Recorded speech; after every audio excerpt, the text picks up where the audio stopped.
To understand the system, we have to grasp the immaterial and the material, the rational and the phenomenal, the role of sign in the absolute mind and the role of sign in the contingent mind.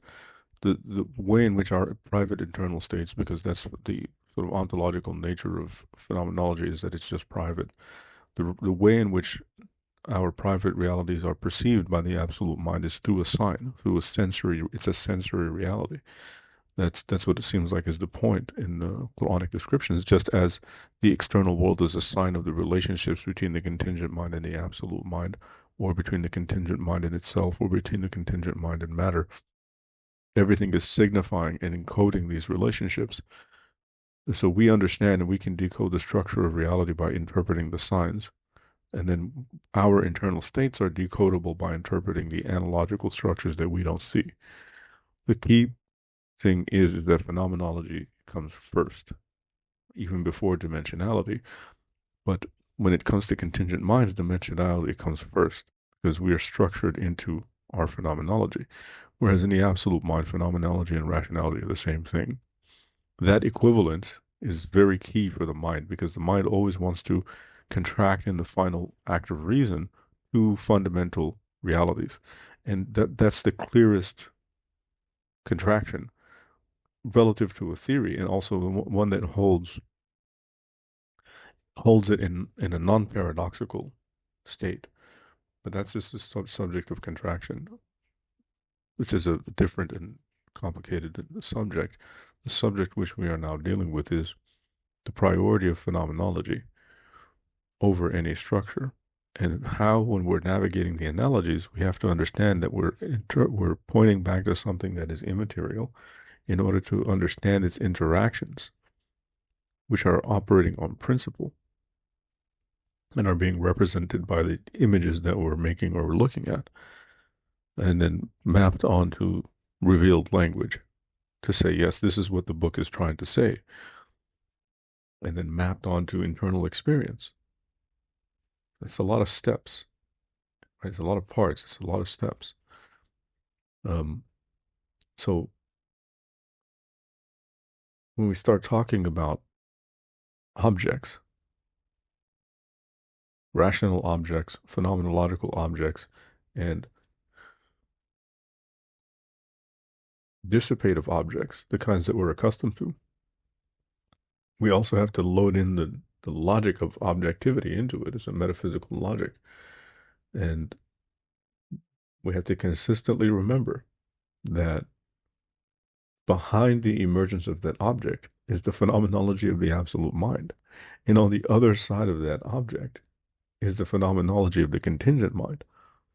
And none of these are material things. None of these are material things. So the logic of representation has to be very strong in the mind to understand a mind first ontology. And that has to be mapped on the Quranic language as well. And then once representation is understood, meaning once the internal feeling of dynamic complexity is mapped onto an image, that immateriality no longer becomes elusive or mystical. And then once it's mapped onto theory, right, not just revelation, but actual human theory, by understanding the correct way that the immaterial reality should construct itself through metaphysical theory and through applying it agentively in the world. And then understanding the contrast, what happens when you don't understand the priority of mind or the priority of the absolute mind.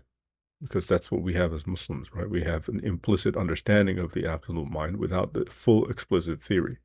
And we just live in that phenomenological state in a pretty deep sleep, pretty deep ignorance, once we understand what the Quran is getting at.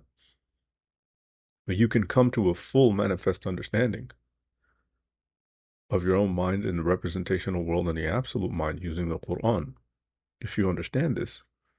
Right? So we can then start mapping it onto metaphysical theories that fail to prioritize the oneness of God.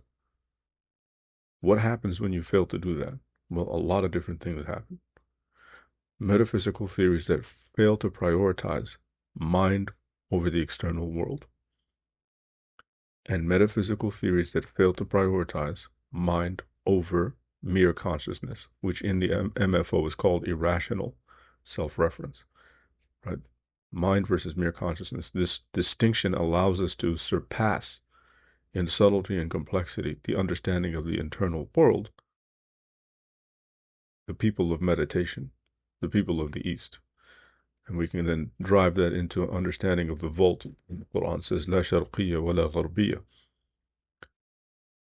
But the take home of all of this isn't that the Quran and the vault and these things show that, we're such a great people and we have the truth. It shows how far we are from the actual truths communicated by this book. Right? So then we have to reflect on the effect of traditionalism and its history. And we should do that in a context where we're understanding a general theory of history, 5,000 years of civilization, and how we fit into it culturally, and how we're, in a lot of ways, hoodwinking ourselves because of the sheer amount of cultural baggage from Mesopotamia, the very land that Abraham fled from, is contained in the very essence of our being, and what that implies in terms of the paradoxical structure of reality and the deep tensions that are held therein, and the sweeping judgments that the Ahbar like to make about things that keep us in this state of idiocy and humiliation. So let's understand immateriality and materiality clearly, phenomenology and rationality clearly, inversion clearly, the distinction between the absolute mind and the contingent mind clearly. Let's map it onto revelation. Let's map it onto the correct construction of metaphysical theory based on the vault, and let's then contrast that with traditional understandings, with Eastern understandings, and with Western understandings, so that we can then start moving towards full understanding of self, nature, world, history, and take on the imperative of civilization. And when I say history, I also mean understanding archetypes and narrative structure, and understanding the complexity of divine orchestration, and understanding the structure of divine governance. All of this is laid out by indicators in the Quran. It'll take some time to understand it. It'll take some time to flesh it out. But once the foundations are in place, you have yourself a profound faith and a profound religion and an infinitarium of knowledge construction that never ends.